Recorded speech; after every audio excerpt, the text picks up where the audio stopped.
بسم اللہ الرحمن الرحیم۔ آج ہم آپ کو اس ویڈیو میں حضرت ابراہیم علیہ السلام کی مکمل حالات زندگی کے بارے میں بتائیں گے اور ابراہیم علیہ السلام کے مقابلے میں آنے والی طاقت نمرود کون تھے اور کس طرح نمرود کی موت واقع ہوئی۔ یہ پوری ویڈیو اینڈ تک ضرور دیکھتے رہیے گا۔ حضرت ابراہیم علیہ السلام کی چچا آزر نمرود کا منجم تھا۔ اس نے نمرود سے کہا، حساب نجوم سے مجھ کو معلوم ہوا ہے کہ اس زمانے میں ایک مرد پیدا ہوگا جو اس دین کو باطل کرے گا، اور بتایا گیا کہ اسی شہر میں پیدا ہوگا۔ نمرود نے ہر بچے کو مارے جانے کا حکم دیا۔ اسی خوف سے آپ علیہ السلام کی ولادت سے قبل آپ کی ماں غار میں گئی، وہیں حضرت ابراہیم پیدا ہوئے۔ پھر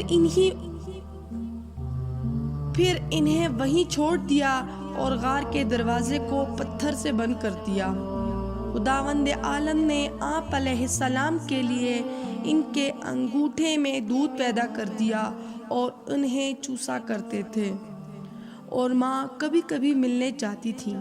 اسی طرح 13 سال کے ہوئے ایک مرتبہ آپ کی ماں دیکھنے گئی تو آپ علیہ السلام کے اصرار پر انہیں گھر لے آئیں۔ جب آزر نے دیکھا تو ان کی ماں نے تمام قصہ سنایا، اور جب کبھی آزر ابراہیم کی جانب نگاہ کرتا تو ان کا دل محبت سے لبریز ہو جاتا۔ حضرت ابراہیم علیہ السلام نے اپنی قوم کو بت پرستی سے منع کیا۔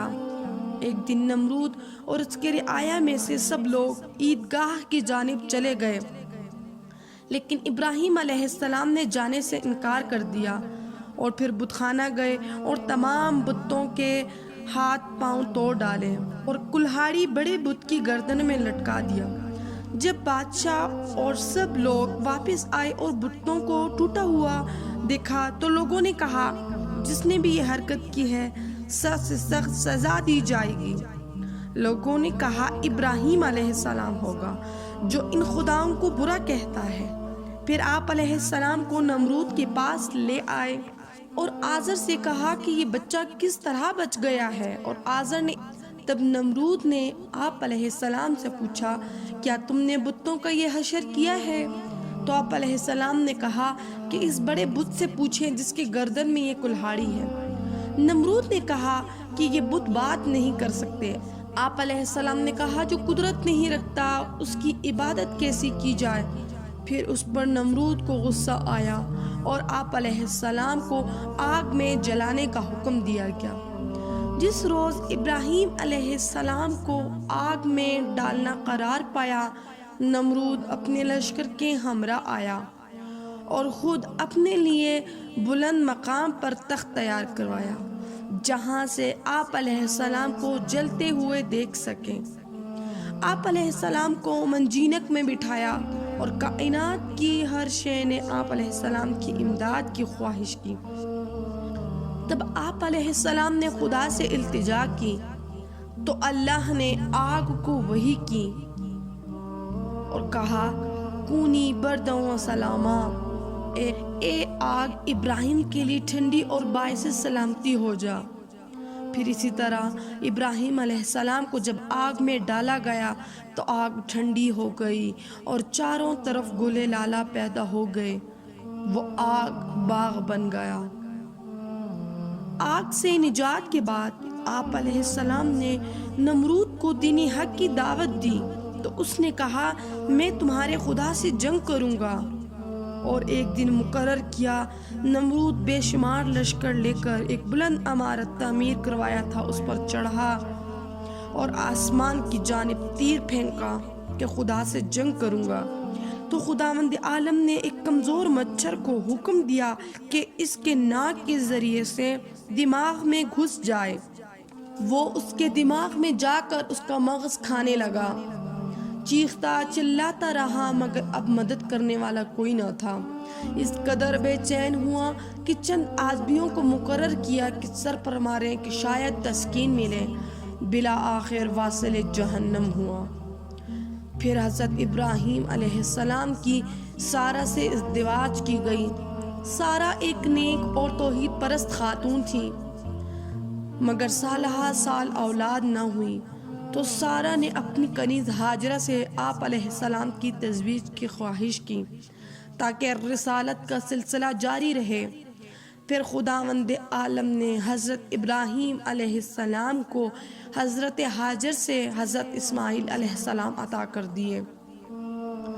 وقت گزرتا رہا، شیطان مردود نے سارہ کے دل میں ابراہیم علیہ السلام کے متعلق گمان ڈالنا شروع کر دیا کہ آپ علیہ السلام کی محبت سارہ کے لیے کم ہو گئی ہے۔ تو خداوند نے ابراہیم علیہ السلام کو حکم دیا کہ اپنے بیٹے اور ہاجر کو سرزمین حجاز یعنی مکہ مکرمہ لے جائیں اور وہیں چھوڑ آئیں، اور اسی طرح خدا نے اسحاق علیہ السلام جو سارہ سے پیدا ہونے کی خوشخبری دی۔ جب وہاں پر مکہ مکرمہ میں چھوڑ دیا، ایسی جگہ جہاں کچھ بھی پینے کو نہ تھا، تو اللہ نے اسماعیل کے پاؤں رگڑنے سے آب زمزم جاری کر دیا۔ اب جب اسماعیل علیہ السلام بڑے ہو گئے، پھر خداوند عالم نے ایک بار پھر آپ علیہ السلام کو آزمانے کے لیے حکم دیا کہ واپس جاؤ اور اسماعیل کو مقام مینا میں قربان کر دو۔ ابراہیم علیہ السلام اسماعیل کو قربان کرنے کے لیے تیار ہو گئے۔ شیطان نے راستے میں کئی بار ورغلایا مگر ناکام رہا۔ ابراہیم علیہ السلام نے پتھر مارے، جو یہ سنت آج بھی قائم ہے۔ جب اسماعیل علیہ السلام کے گردن پر چھری چلائی تو چھری پر کوئی داغ نہ لگا۔ اسماعیل علیہ السلام بھی سالم تھے اور خدا نے ان کی قربانی قبول کی اور کہا کہ ان کو زندگی بخش دی گئی ہے، اور اسماعیل کی جگہ دمبا بھیج دیا گیا۔ اسی طرح ابراہیم علیہ السلام نے بے حکم خدا کعبہ کو تعمیر کیا اور مناسک حج ادا کیے۔